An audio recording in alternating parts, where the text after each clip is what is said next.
Hechos capítulo 26, versículo 28. Hay muchos que llegan hasta este punto. Desde que la fe cristiana apareció en el mundo, en todo tiempo y en toda nación, ha habido muchos casi persuadidos a ser cristianos.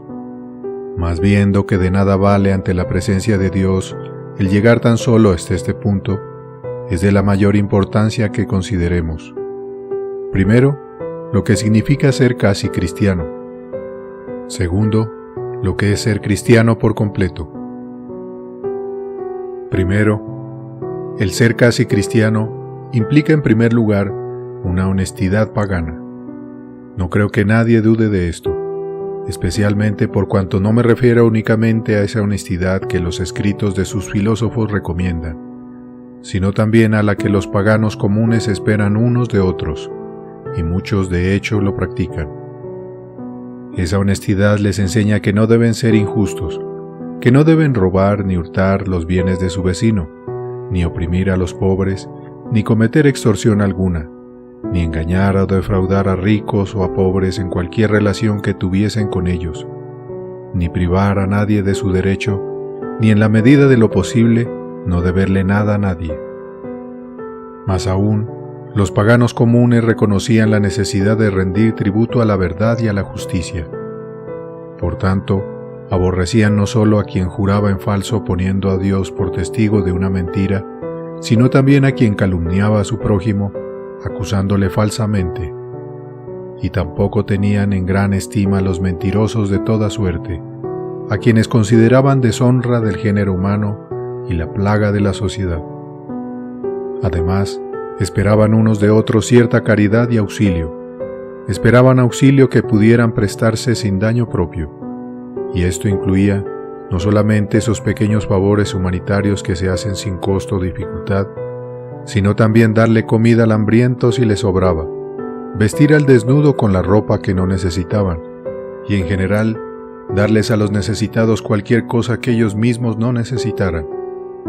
La honestidad pagana, hasta en su mínima expresión, incluía todas estas cosas, y ello es lo primero que se incluye en ser casi cristiano. La segunda cualidad del ser casi cristiano es la apariencia de piedad, segunda de Timoteo 3, versículo 5, de esa piedad que se prescribe en el Evangelio de Cristo. Se tiene entonces la forma externa del verdadero cristiano.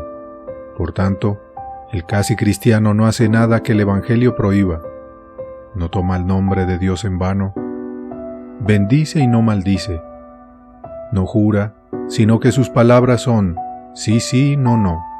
Mateo 5, versículo 37. No profana el día del Señor, ni permite que se le profane ni siquiera por el extranjero que habita en su casa. No solamente evita el adulterio, la fornicación y la impureza, sino toda palabra o mirada que se incline en esa dirección. Más aún, evita toda palabra ociosa, toda clase de difamación, crítica, murmuración, toda palabra torpe o burlona, aunque los moralistas paganos la consideren una virtud. En resumen, se abstienen de toda clase de conversación que no sea buena para la edificación y por tanto contriste al Espíritu Santo de Dios, con el cual fuimos sellados para el día de la redención. Efesios 4, versículos 29 y 30.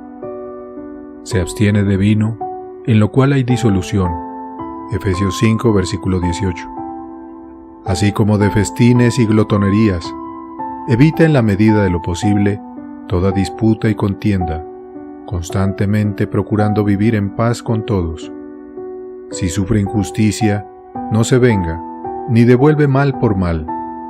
No es murmurador ni pendenciero, ni se burla de las faltas o debilidades de su prójimo. No lastima ni hiere ni comete injusticia contra nadie a propósito.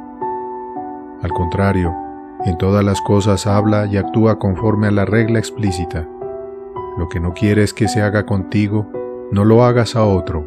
Mateo 7, versículo 12.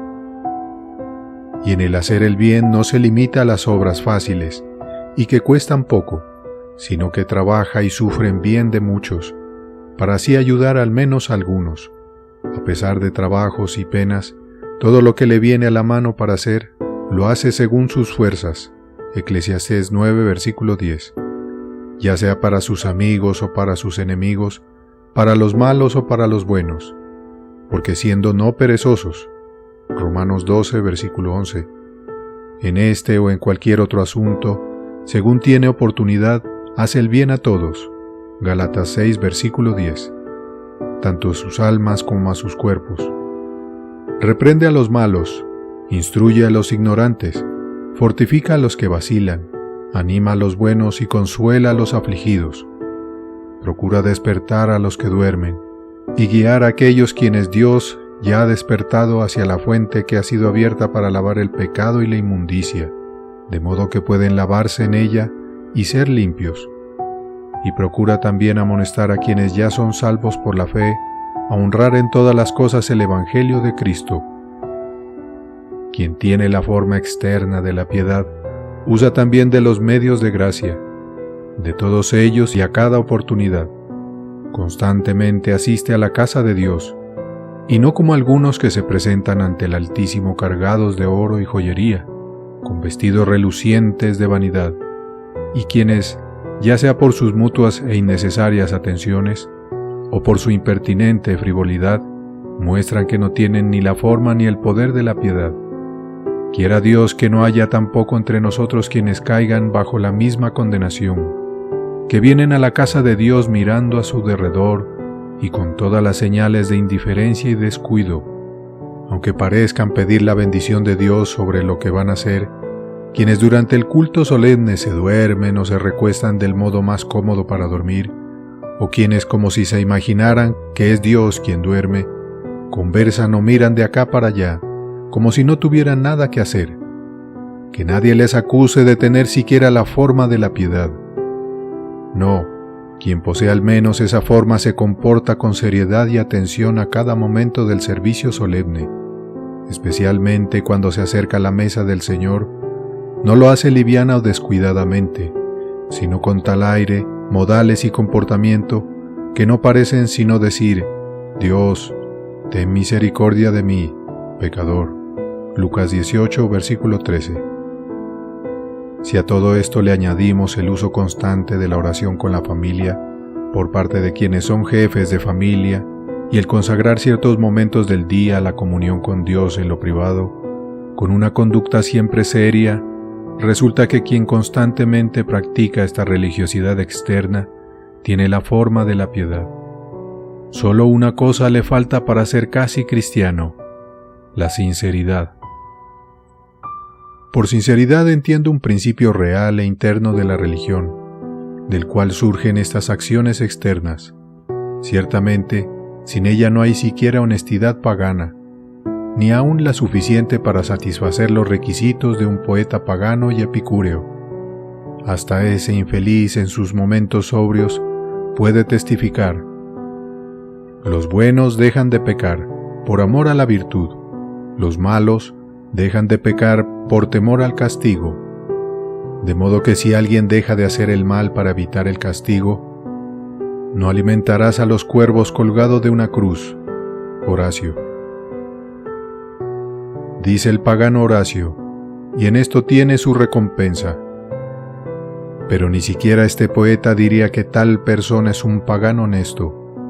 Por lo tanto, si alguien, por el mismo móvil de evitar el castigo, de no perder sus amistades, de lograr ganancias o reputación, se abstiene de hacer lo malo y practica lo bueno, no podemos por ello decir en verdad que sea casi cristiano.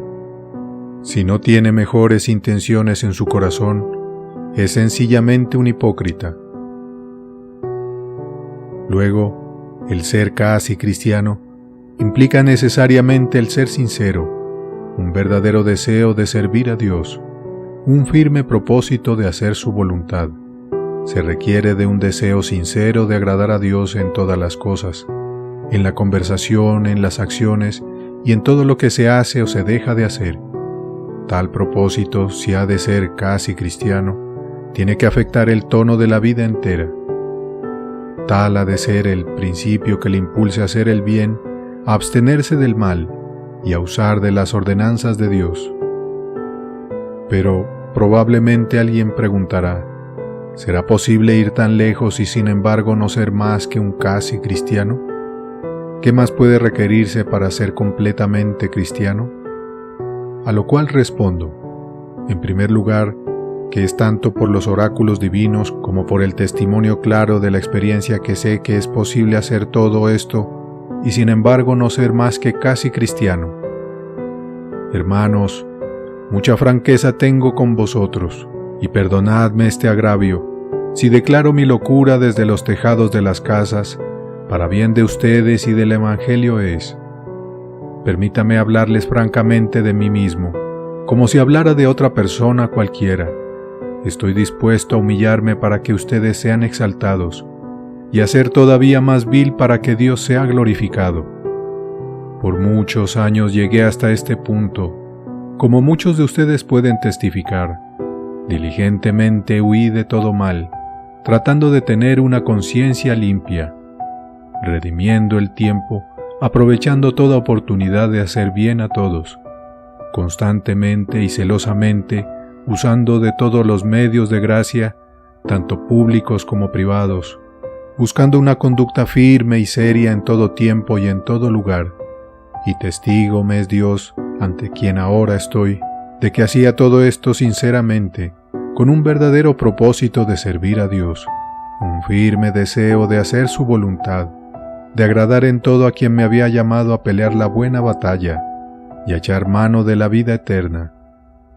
Y sin embargo, mi propia conciencia, por el Espíritu Santo, me es testigo que durante todo ese tiempo no era yo sino un casi cristiano.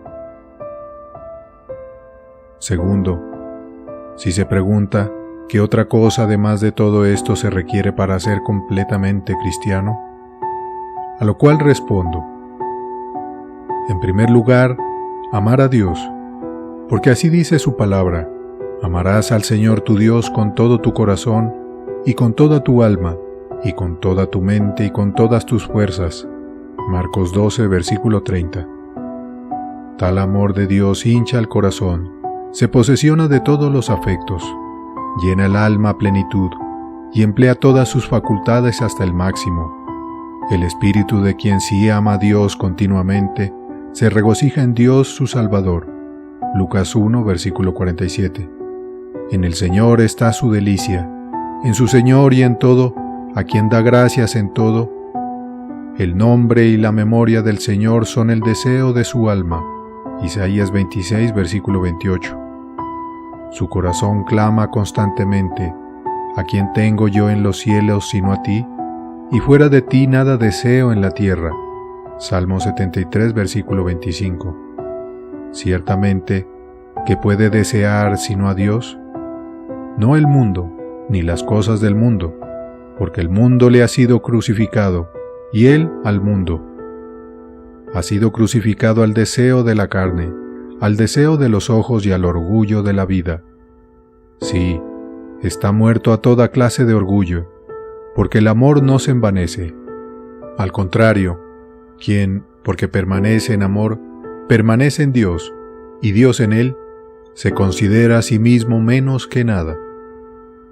La segunda señal del verdadero cristiano es el amor al prójimo, porque así lo dice el Señor en las siguientes palabras: amarás a tu prójimo como a ti mismo. Mateo 22, versículo 39. Si alguien pregunta, ¿quién es mi prójimo?, le respondemos, toda persona en este mundo, todo hijo del Padre de los espíritus y de toda carne. Hechos 12, versículo 9. No podemos en modo alguno exceptuar a nuestros enemigos, ni a los enemigos de Dios y de sus propias almas. Todo cristiano ama a los tales como a sí mismo, así como Cristo nos amó. Efesios 5, versículo 2. Quien quiera comprender mejor esta clase de amor, puede considerar cómo San Pablo lo describe. Es sufrido, es benigno, no tiene envidia, no juzga con ligereza, no se envanece, sino que hace de quien ama siervo de todos.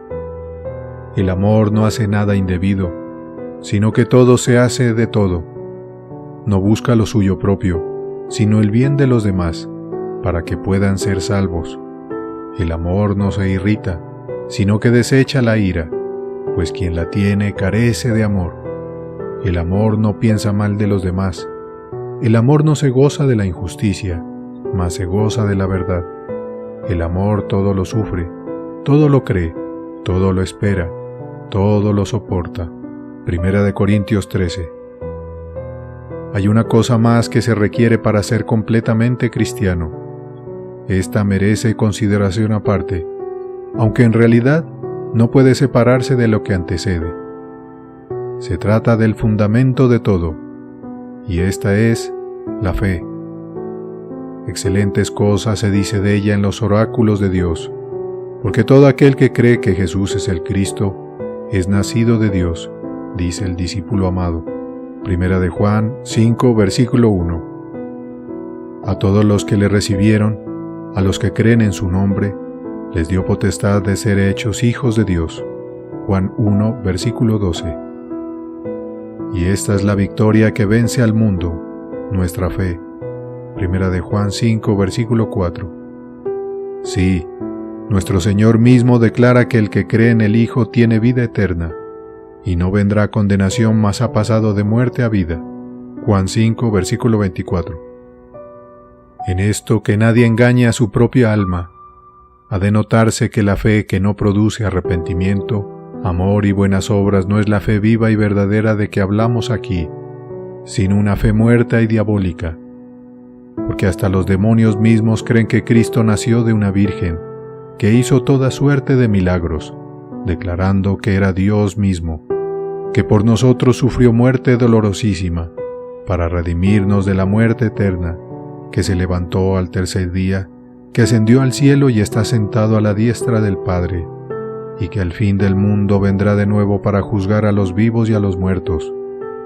Los demonios creen estos artículos de fe, así como todo lo que está escrito en el Antiguo y en el Nuevo Testamento, y a pesar de toda esa fe, siguen siendo demonios, permanecen en su estado de condenación, porque les falta la verdadera fe cristiana.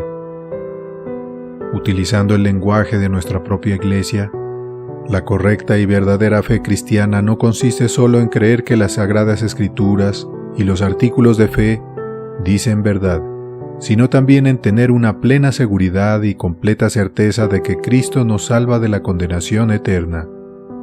Es la plena seguridad y completa certeza que alguien tiene de que por los méritos de Cristo sus pecados son perdonados y uno es reconciliado con Dios, y de ello surge un corazón amante, dispuesto a obedecer sus mandamientos. Ahora bien, no es casi, sino completamente cristiano, todo aquel que tenga esta fe que purifica el corazón, Hechos 15, versículo 9, y que obra por el amor.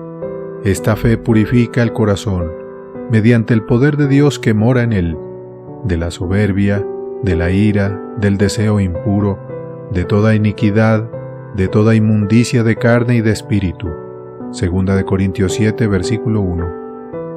Y por otra parte, lo llena de un amor hacia Dios y hacia toda la humanidad, un amor que hace las obras de Dios, que se gloría en gastar y gastarse en pro de todos, que sufre con gozo, no solo los reproches por causa de Cristo, el que se burlen de Él, lo desprecien, que todos lo aborrezcan, sino también todo lo que la sabiduría de Dios permite que la malicia humana y los demonios inflijan sobre Él.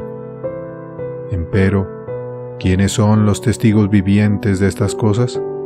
Os ruego, hermanos, delante del Dios ante quien el infierno y la destrucción quedan descubiertos y tanto más los corazones de los hombres, que cada uno de ustedes se pregunte en su propio corazón, ¿me cuento yo entre ellos? ¿Practico la justicia, la misericordia y la verdad, tal y como lo requieren hasta las reglas de la honestidad pagana? Si es así, ¿tengo la forma externa de cristiano? ¿Tengo la forma de la piedad? ¿Me abstengo de todo mal, de todo lo que está prohibido en la palabra de Dios? ¿Hago con todas mis fuerzas todo lo que me viene a la mano por hacer? ¿Hago uso serio de todas las ordenanzas de Dios cada vez que tengo la oportunidad? ¿Y hago todo esto con sincero deseo de agradar a Dios en todas las cosas? ¿No tienen muchos de ustedes la conciencia de nunca haber llegado tan lejos? ¿De no haber llegado siquiera a la medida de la honestidad pagana? ¿O al menos de no haber alcanzado la forma externa de la piedad cristiana? Pues mucho menos ha visto Dios sinceridad en ti, el verdadero deseo de agradarle en todas las cosas. Ni siquiera te has hecho el propósito de dedicar a su gloria todas tus palabras y todas tus obras, tus negocios, tus estudios y tus diversiones. Ni siquiera te has propuesto ni deseado que todo lo que hagas sea hecho en el nombre del Señor Jesús, de modo que sea sacrificio espiritual aceptable a Dios por medio de Jesucristo. Primera de Pedro 2, versículo 5. Pero aún suponiendo que lo hayas hecho, ¿bastará con los buenos propósitos y los buenos deseos para ser cristiano? Ciertamente no, si no se ponen en práctica. Como alguien ha dicho, el infierno está empedrado de buenas intenciones.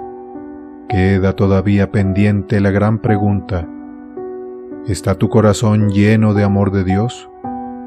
¿Puedes clamar mi Dios y mi todo? ¿Es Él todo tu deseo? ¿Estás feliz en Dios? ¿Es Dios tu gloria, tu delicia, tu corona de gozo? ¿Tienes escrito en el corazón el mandamiento: el que ama a Dios, ame también a su hermano? ¿Amas entonces a tu prójimo como a ti mismo? ¿Amas a todos como a tu propia alma, inclusive a tus enemigos y hasta los enemigos de Dios? ¿Les amas como Cristo te amó? ¿Crees que Cristo te amó a ti y se entregó a sí mismo por ti? ¿Tienes fe en su sangre? ¿Crees que el Cordero de Dios ha quitado tus pecados y que los ha lanzado como una piedra al fondo de la mar? ¿Que ha borrado la cédula que te era contraria, quitándola del camino, clavándola en la cruz? ¿Has recibido tú la redención mediante su sangre y el perdón de tus pecados? ¿Y te da testimonio su espíritu a tu espíritu de que eres hijo de Dios? El Dios y Padre de nuestro Señor Jesucristo, que está ahora en medio de nosotros, sabe que si alguien muere sin esta fe y este amor, mejor le sería no haber nacido. Despiértate entonces, tú que duermes, y clama a tu Dios. Llámala en el día en que puede ser hallado.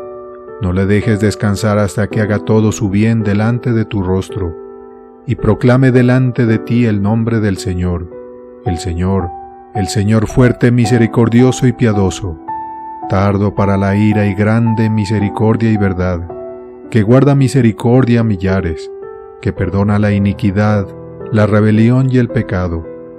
Que nadie te persuada mediante palabras vanas a detenerte antes de alcanzar este premio de tu alta vocación.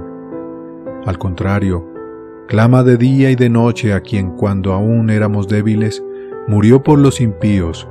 Llámale hasta que sepas en quién has creído, y puedes decir: mi Señor y mi Dios. Acuérdate de orar siempre, y no desmayar, hasta que puedas alzar las manos al cielo y decirle a quien vive por siempre: Señor, tú lo sabes todo, tú sabes que te amo.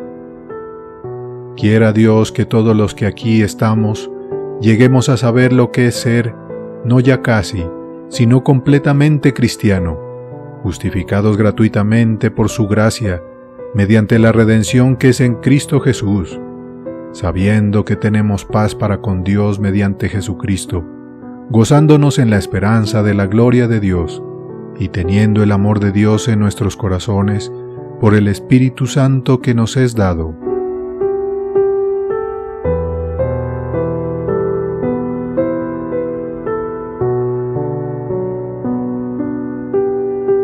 He came to redeem his own that was in him. Hallelujah. Él vino a redimir a los suyos que estaban en él. Aleluya. To save the devil's children, they never will know it. Él nunca vino a salvar a los hijos del diablo. Ellos nunca lo van a conocer. And they are so shrewd in the ways of their intellectual learning that you can't compare with them at all. Y ellos son tan astutos en las maneras de su aprendizaje intelectual que uno no puede compararse con ellos en absoluto. You can't talk to them, you can't reason with them. Y uno no puede decirles, uno no puede hablar con ellos, uno no puede razonar con ellos. Because we go beyond reasoning. Porque nosotros vamos más allá del razonamiento. Lean not to your own understanding. No te apoyes en tu propia prudencia. Faith doesn't reason at all. Faith believes it. La fe no razona en lo absoluto. La fe lo cree. Where is man? ¿Hizo eso? ¿Dónde están los hombres? Oh God, ¡Oh, Dios! where is man? Man is perfectible. ¿Dónde están los hombres? Hombres que son hombres, que se paran por un principio.